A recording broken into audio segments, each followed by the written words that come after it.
ऐसे नहीं जागेंगे। इनको कोई खाने वाली चीज लाओ जिसकी खुशबू सूंघकर ये झटपट उठ पड़ेंगे। लाइए महाराज लाइए।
महाराज, आपको कोई दरबार का हाल भी मालूम है?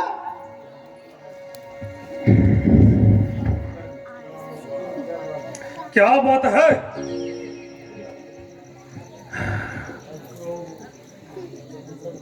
क्या हुआ दरबार में जो मुझे मालूम नहीं है? कुछ अपराध भी नहीं था। केवल भीष्म जी ने अपनी राय व्यक्त की थी कि उन्हें ना के बल्कि अपने दरबार से जलील किया, बल्कि अपनी सीमा से बाहर किया। क्यों? ऐसी क्या नौबत आ गई थी? कुछ अपराध भी नहीं था। सिर्फ उन्होंने अपनी आजादी राय का इजहार किया था। आखिर यह कौन सी बात थी जिससे सहमति लेने के लिए दरबार किया था? महाराज, ये तो आपको मालूम ही होगा कि रामचंद्र बेशुमार फौज लेकर चला आ रहा है।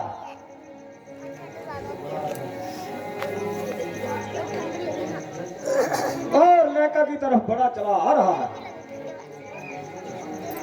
राजा ने इस रोकथाम के लिए एक दरबार किया, किंतु भविष्य ने मानने से इनकार किया।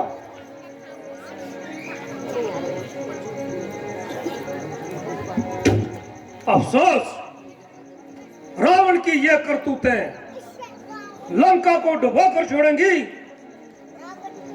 लेकिन उसके अपने स्वभाव का भी बुरा हाल है।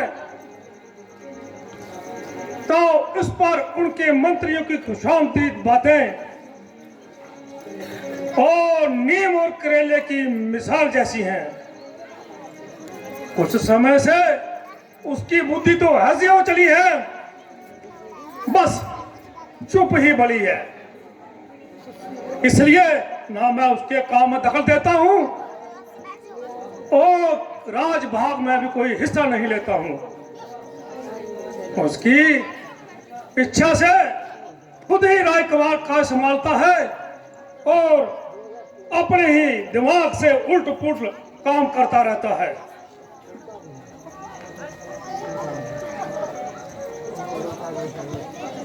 महाराज, आपका पति तशरीफ ला रहे हैं।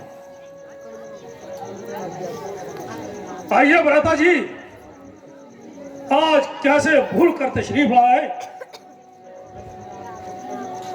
भाई, मैं आपको कुछ कष्ट देने को आया हूं।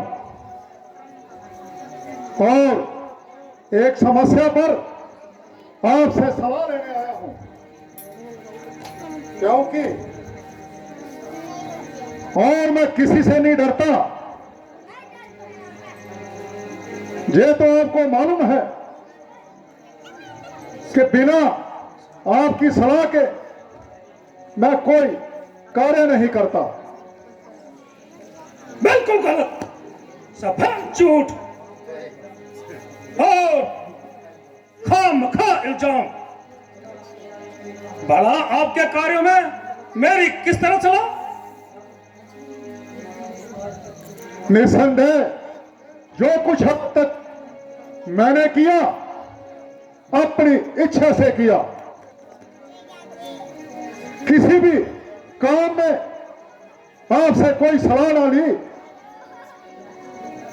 क्योंकि इस समय ऐसी भयानक सूरत है,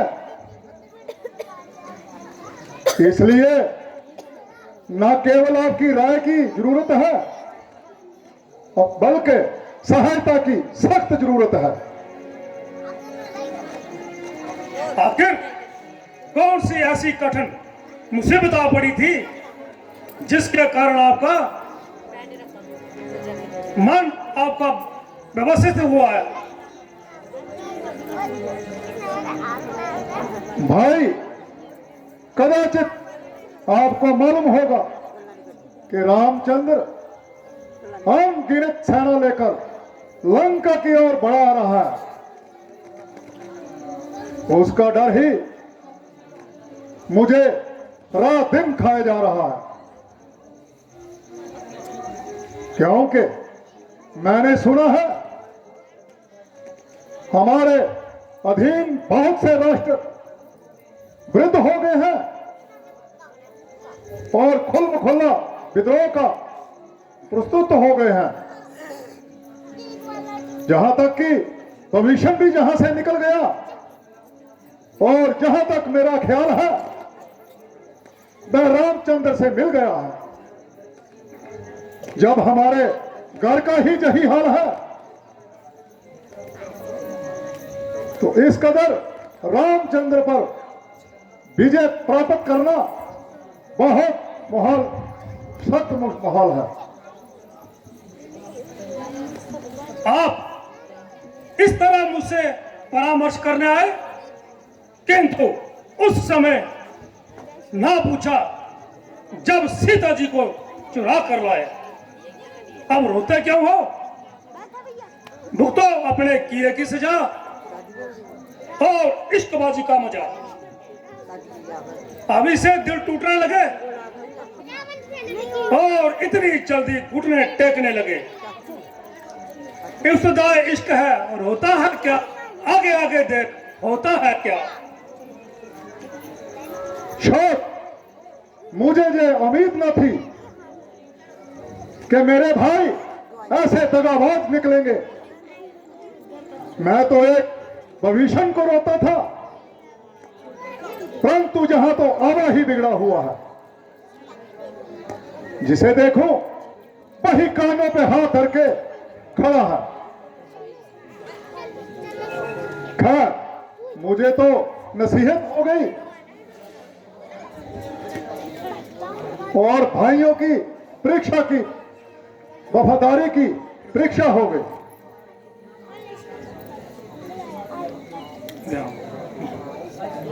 भाई साहब,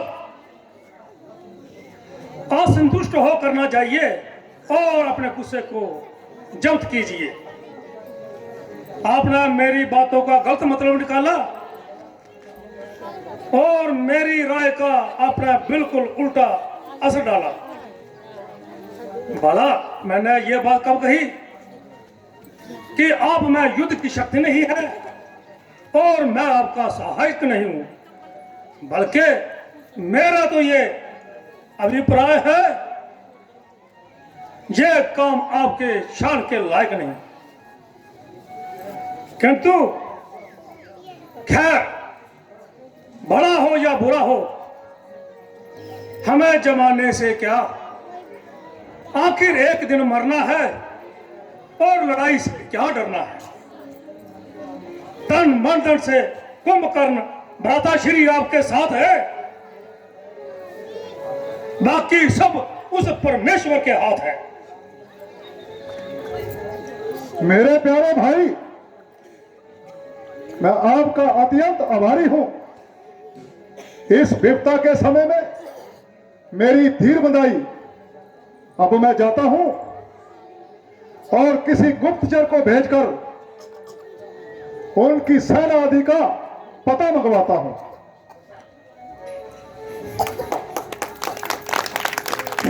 बोल सियापति रामचंद्र भगवान।